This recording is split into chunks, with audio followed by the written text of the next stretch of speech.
কেউফালে গুজৰি গুমৰি আহিলে বান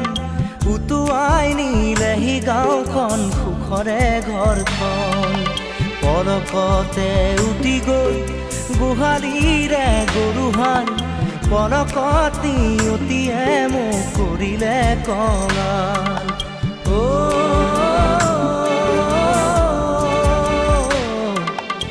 উটুৱাই নিলেহি গাঁওখন সুখৰে ঘৰখন কেউফালে গুজৰি গুমৰি আহিলে বান উটুৱাই নিলেহি গাঁওখন সুখৰে ঘৰখন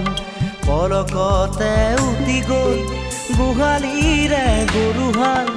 পলকত নিয়তিয়ে মোক কৰিলে কঙাল